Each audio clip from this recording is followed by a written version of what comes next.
Hey guys, this is AJ. Welcome back to my channel. Hope you're doing good. And in this video, we are gonna make these sprites we change around in the inventory mean something. In the previous video, we set up scriptable objects and we are gonna use them to make these sprites point to their respective scriptable objects and then get the item name, description, and what they do. Like a blade may increase the attack, whereas a shield may increase the defense, and things like that. Also, on a positive note, our channel has just reached 100 subscribers. That's a great thing. So, hope the support keeps growing. So, without further ado, let's get started.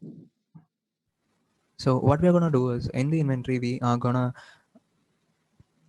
make two of the item slots be filled with items on the start of the game. But right now, it is not gonna be using sprites. We are gonna instead use the scriptable objects. So, first, in the player inventory script we made, we are gonna create a new array of type item, and let's call this slots. Now on awake, I'm gonna initialize the slots.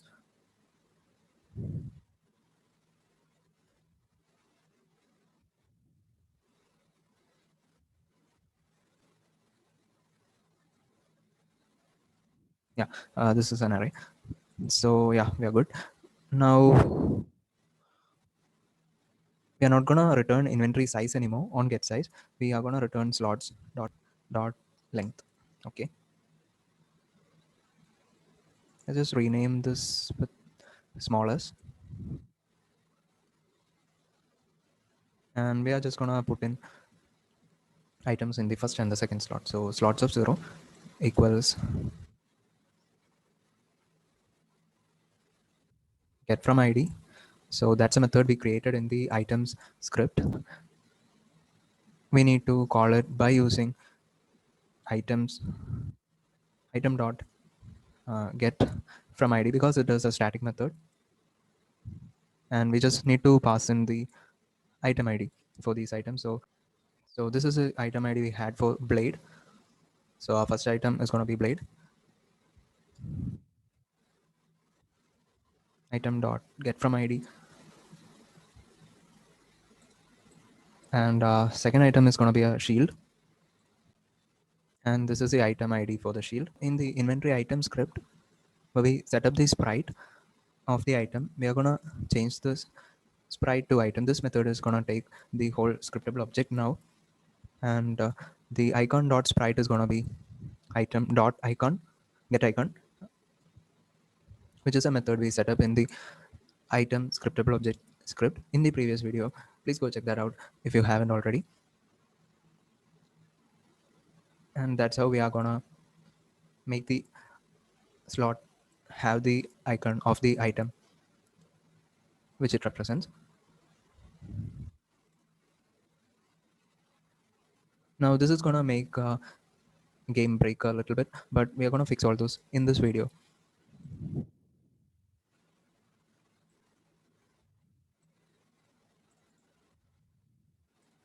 So now we take all the references where set item is being called. We go to this. This is giving an error because we are sending in a sprite and method is asking for a item. So here in the inventory slot, we are gonna change the parameter to item in add items. Okay. So yeah, here in iDrag container, we got an error again because we have add items in iDrag destination, and the parameter here is sprite. So we need to change that as well.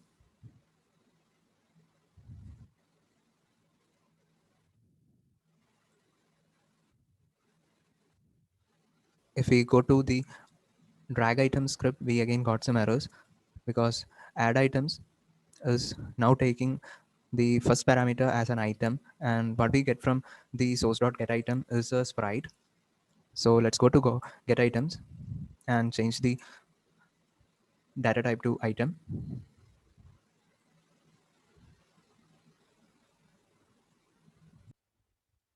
Here again in attempt simple transfer, we get an error. In this line, max acceptable dragging item. That's because now we changed the dragging item to a to data type of item. So it's returning an item now, and the max acceptable is expecting a sprite. So let's go to max acceptable and change it to item here. So now we are gonna get errors on all the scripts that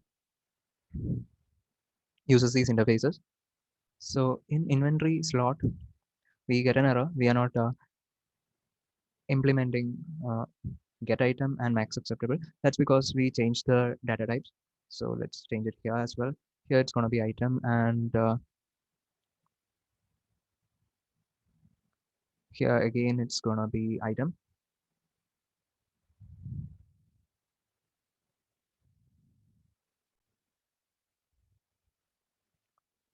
Here we are now getting an error because the icon.get item is not returning a item, it is returning a sprite. So now let's create another field here for the inventory, player inventory we created. So serialize field, or just let's just make it private. So player inventory. We don't need to see this in the Unity editor. So, and here I'm gonna say inventory dot get item from slot,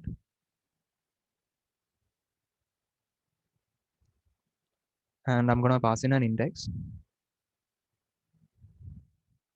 So let's create this method in the player inventory script.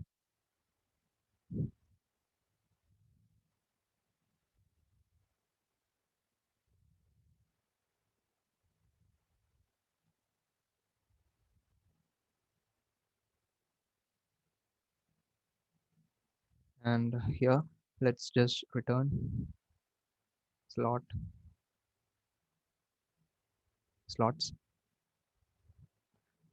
and item in the index slot. So here it should be item, since it is returning an item. So where does this index come in? That's a field we are just going to create. It is going to be of type int because it is just the position where the position in the slots we are referring to. So int index, and we are going to have a method here to get the index.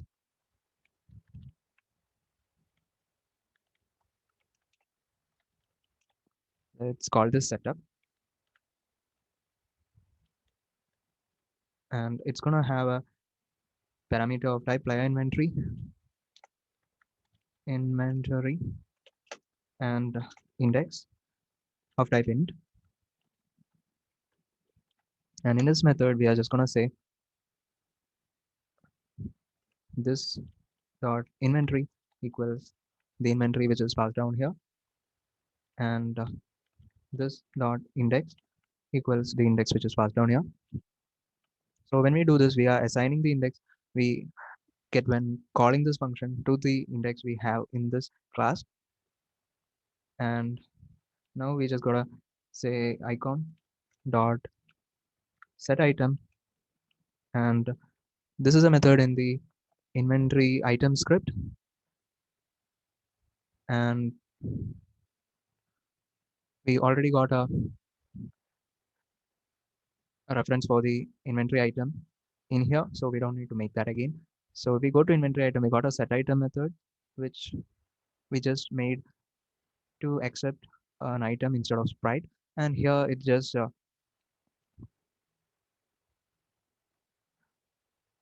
changes the sprite of the slot we are pointing to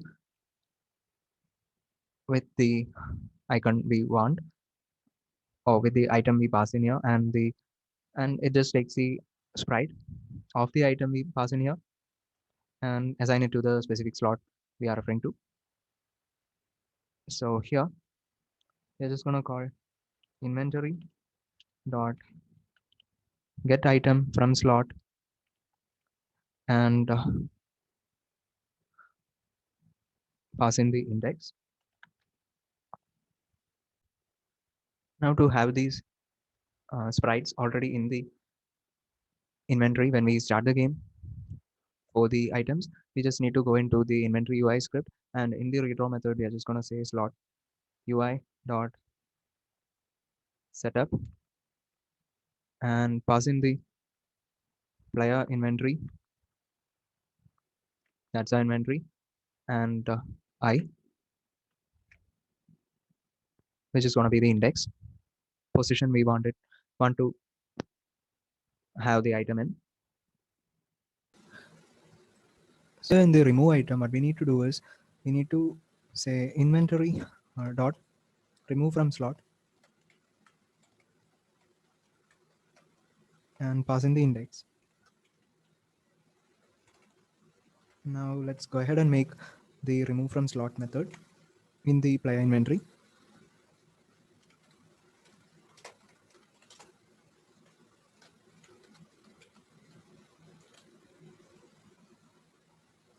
Let's say in slot, and here we are just gonna say we are just removing the item in that specific slot. We pass into this method, so slots of slot equal to null.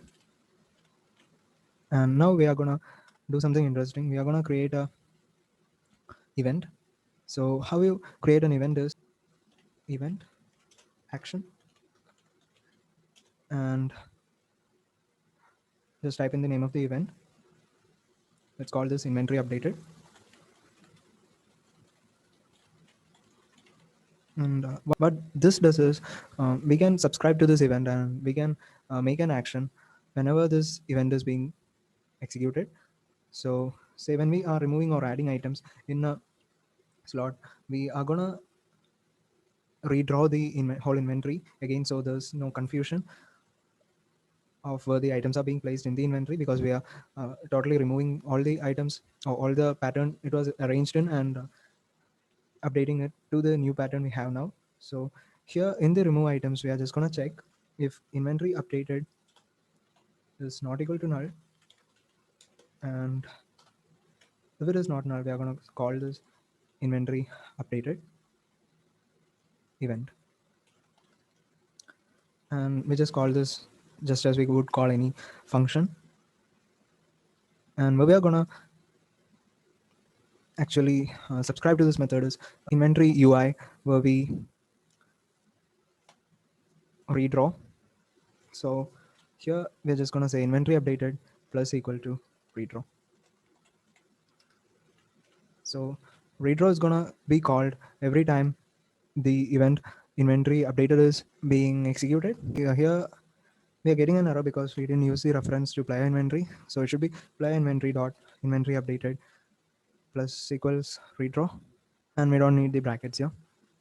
Yeah. Now let's work on the add items method.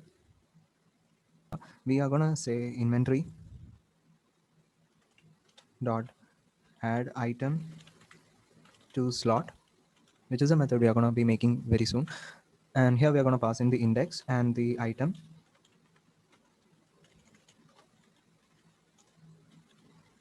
And here we are not using the number same as in remove items. This is because this is the number when we are gonna use stackable items. So like the limit of items, limit an item can be stacked in the inventory slot, and it is not to be confused with the index. So let's now go ahead and make the add items to slot method in the player inventory script.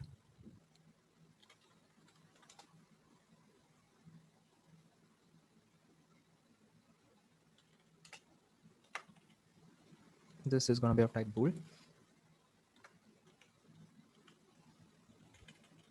Add item to slot, and the first one is going to be, first parameter is going to be of type integer slot, and the second is going to be of type item. Let's just call it item. Here we are going to check if the item in the slot we are passing down here is null or not. And if it is null, we are gonna add item to the first empty slot.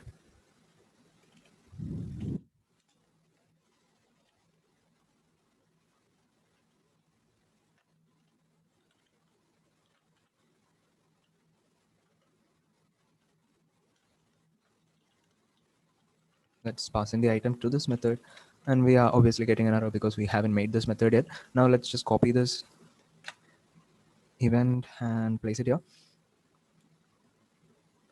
and here we are going to return true. Now let's make the add to first item, first empty slot method.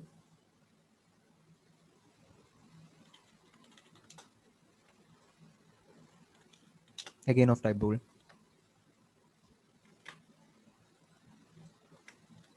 This is going to be accepting an item.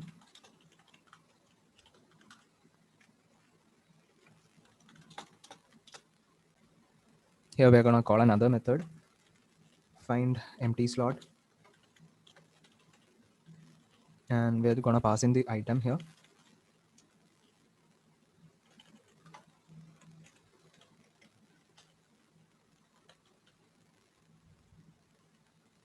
And if I less than 0, because we are going to be returning a negative number if we couldn't find any slot, we're going to then return false here,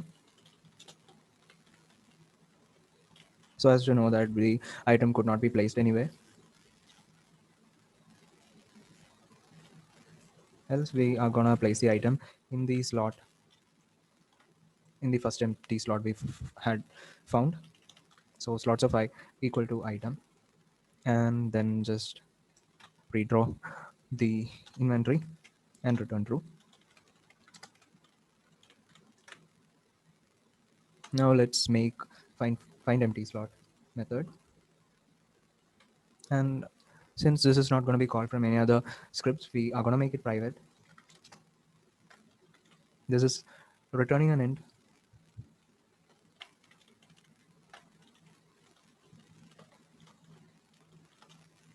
and the reason why we made all these methods boolean is because we can maybe show a message, something like couldn't find a empty slot in the inventory when we are not able to place the item anywhere in the inventory, and inventory is full.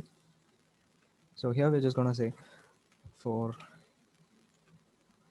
int I equal to 0, I less than slots dot length I plus plus.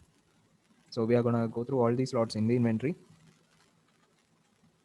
and check if there is an item in it. This is just basic stuff. Slots of I equal to null. Then we return I. So we are returning a positive value if we have found a slot. Else we are going to come here and get out of the for loop and return -1.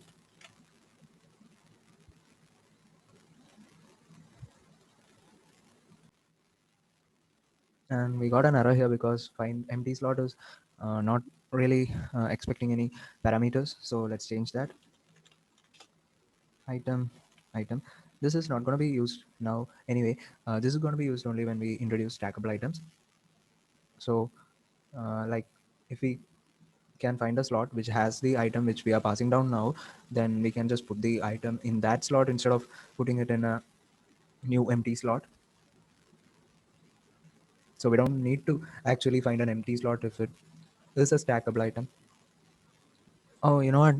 Instead of doing like this, let's just make another method here quick. Let's call it find slot. And instead of passing down an item into this find empty slot method, we are going to have a item passed down to this find slot method. And this is just going to return what we get from find empty slot. And here we can do stackable items. Instead of calling find empty slot here, we're just going to call find slot in here. So that should tidy up the code a little bit. We're also going to need to add this line here. And here it should be slots of slot, the slot we pass in, because here when we pass in a slot and that slot doesn't already have an item, we are just going to add the item in that slot instead of trying to find a empty slot to add the item. Now we also need to edit this max acceptable method here. Instead of get item equal to null, we are going to call inventory dot has space for item, which is a method we will make soon. And we are just going to pass in the item. So let's copy this, go to player inventory, and let's type in public bool has space for item. It's going to take a item of type it's going to take a parameter of type item. And here we're just going to pass in the item to find slot, and check if it returns a positive integer or 0. So it should be greater than or equal to 0. So if it returns anything positive, we are just going to return true, else it is going to return false. And that's what's basically happening here. So if it has space, we are going to return true, and if it doesn't, it returns false. And since we already have a method for doing that, we can just use that here as well. Go to Unity, hit play, and click on this inventory button over here. We got the blade and the shield in the first two inventory slots, and we can move them around, we can swap them, and everything works fine. And these items are in these slots when we opened up the inventory using the item ID in the scriptable object. So we have everything back to where we had them, but instead of using sprites, we are now using scriptable objects, and this is the basis for making the item eventually spawn onto the player's hands. And yeah, guys, that's it for today's video. Hope you liked it. If you did, please give me a thumbs up and let me know your thoughts in the comments below. Also, go ahead and subscribe to my channel. That would be really helpful. Until next time, see you. Bye.